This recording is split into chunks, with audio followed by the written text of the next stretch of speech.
a tipologia é como uma sombra. Imagine uma tarde ensolarada.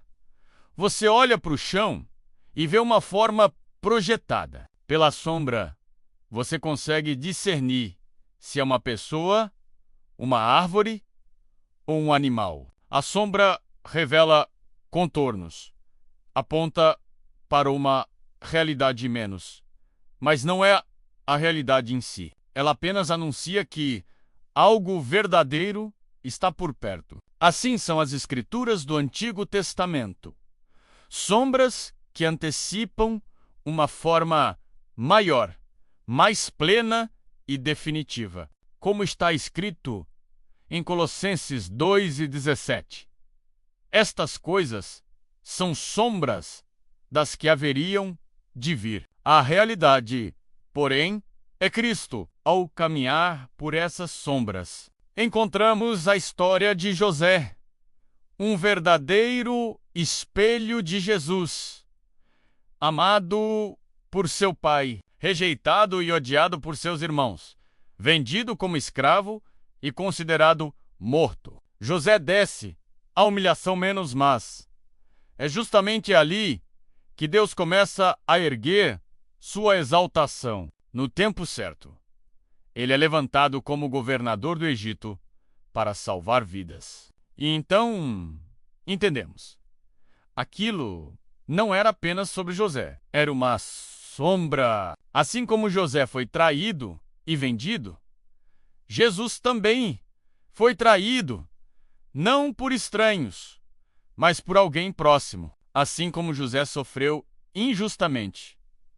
E depois foi exaltado para salvar muitos. Cristo foi humilhado na cruz e exaltado à direita do Pai para trazer salvação ao mundo. E como o próprio José declara em Gênesis 5:0 e 20: Vós intentastes o mal contra mim, porém Deus o tornou em bem para conservar muita gente com vida. A cruz parecia derrota, mas era o plano soberano de Deus para salvar. E há mais detalhes que gritam essa conexão. José tinha 30 anos quando começou a governar o Egito. E Jesus também iniciou seu ministério com cerca de 30 anos. Lucas 3:23. Nada é acidental, menos a sombra. Já desenhava a forma, mas a história continua.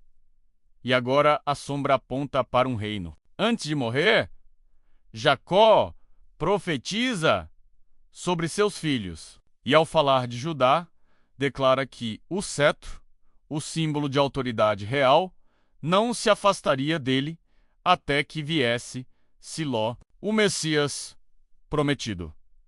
Gênesis 4:9 e 10. Aqui, a sombra ganha contornos de realeza. O verdadeiro rei não viria de José, mas da linhagem de Judá, séculos depois. Essa promessa encontra seu cumprimento em Jesus, o leão da tribo de Judá. Apocalipse, Gogol o rei, eterno que governa com justiça. Aquilo que começou como uma palavra profética se revela como um trono eterno em Cristo. Então, a cena muda para o Egito, onde o povo que nasceu da promessa agora vive em escravidão. Deus levanta Moisés para libertá-los e, na noite decisiva, institui um sinal. Um cordeiro deveria ser sacrificado e seu sangue colocado nos umbrais das portas. Quando o juízo passasse, ao ver o sangue, a morte não entraria naquela casa. Êxodo 12:13. Mais uma vez, uma sombra. Aquele cordeiro não era o fim menos, era um anúncio. Jesus é o verdadeiro cordeiro pascal, como declara 1 Coríntios 5:7. Seu sangue aplicado não em madeira de portas, mas no coração do homem, nos livra da morte eterna. E até nos detalhes.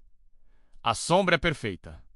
o cordeiro não podia ter ossos quebrados. E na crucificação, embora os outros tenham tido suas pernas quebradas, Jesus permaneceu com seus ossos intactos. A sombra nunca erra menos.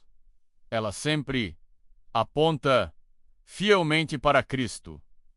E, por fim, no deserto, Deus ordena a construção de um tabernáculo, uma tenda, um lugar onde sua presença habitaria no meio do povo. Êxodo 25. 8. Cada detalhe, cada medida, cada móvel carregava um significado espiritual profundo, mas ainda assim era provisório. Era uma sombra de algo maior, até que, no tempo determinado, Deus não apenas habitou entre o povo, ele se fez carne. Como diz João 1:14, o Verbo tabernaculou entre nós. Jesus é a presença de Deus em forma plena, não mais limitada a uma tenda, mas revelada em um corpo vivo. E assim como havia apenas uma porta no tabernáculo, Jesus declara: eu sou a porta, João 10:9. Não há múltiplos caminhos. Há um só acesso ao Pai. Diante de tudo isso, a aplicação é clara. Não podemos parar na sombra. A sombra tem valor, mas apenas porque aponta para Cristo. Quando lemos o Antigo Testamento, não estamos apenas estudando histórias antigas, estamos contemplando antecipações gloriosas de Jesus. Cada detalhe, cada narrativa, cada símbolo nos conduz a Ele. A sombra revela, mas a realidade transforma. E a realidade é Cristo.